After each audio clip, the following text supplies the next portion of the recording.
In part 1 of the demo series, we looked at creating some virtual tables which would allow us to access our IMS data over SQL. Now we're going to show how you can load that data into the Accelerator device. So let's begin with the virtual table for our root segment. We select the Generate JCL to load Accelerator action. This runs the JCL generation wizard. We can tweak the SQL query here or just to select star. On this page, we get to choose the target DB2 subsystem and the table details that are going to be required for creating the metadata in DB2. We have one accelerator connected to this subsystem, and now we can do a preview of the create table statement that's going to be issued by the job. Alright, on the next page we have some further details relating to mainly the load libraries that are going to be required by our job. We have some product specific libraries here. We have our DB2 load libraries. You can add several load libraries as required. And then we have the DSN-TEP2 program run library. This will be used to run the create table SQL statement. On the next page, we can specify the name of the JCL file, job name. We're going to do a create table here, and we'll leave the drop table step commented out because this is a brand new table.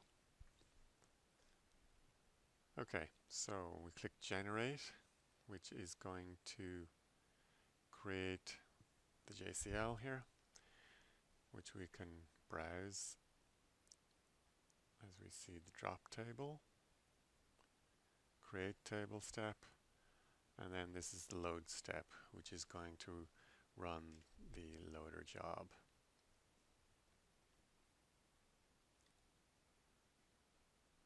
We can transfer the JCL to the host using the JCL view.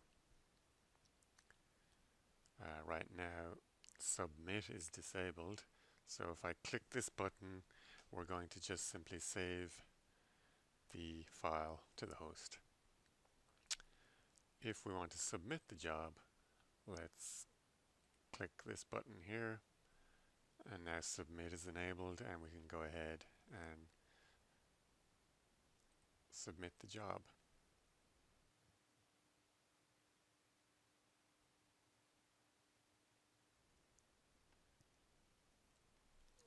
If we double click here, we can now click on the job tab and review the job output.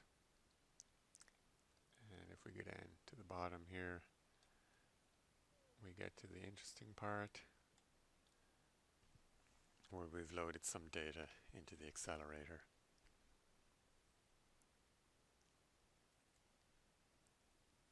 Now we can browse the DB2 subsystem to see where our accelerated table was created. This is my creator name, and we have created a table here. The data hasn't been loaded into DB2, but we still need this metadata in order to be able to issue queries against the accelerator. Okay, let's go ahead and do the same thing for the other virtual table.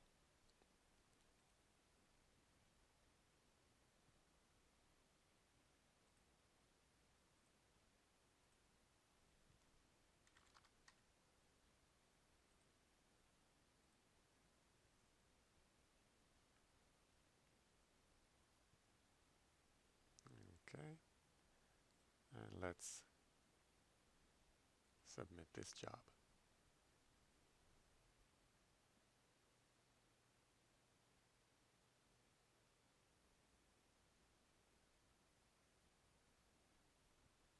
Okay, we can now run a quick, if we refresh here first, yeah, we can now run a quick sanity query on the accelerated tables.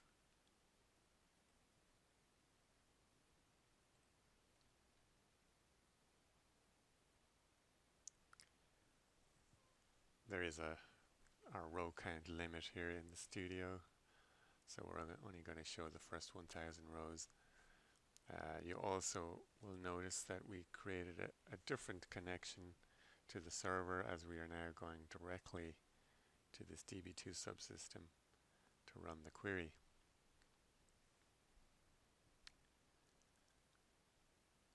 Also,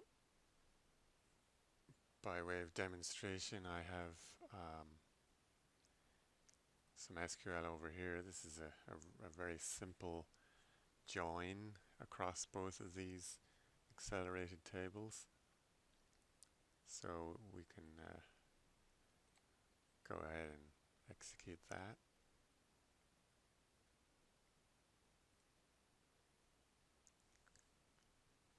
Okay, so let's circle back to the virtual table that we created earlier.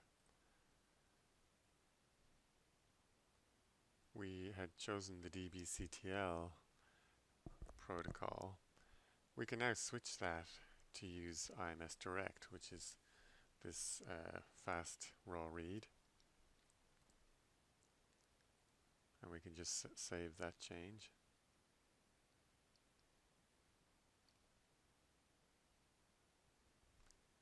Okay.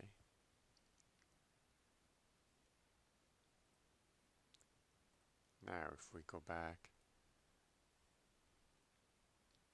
let's switch to our virtual table connection and run a simple query.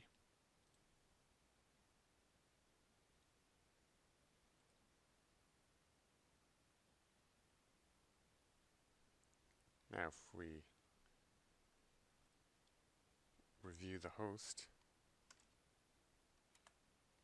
we can see that that access was done using the IMS Direct protocol. So now we could go ahead and rerun the JCL job, and it would use the IMS Direct protocol. Okay, that concludes this demo series. Thank you.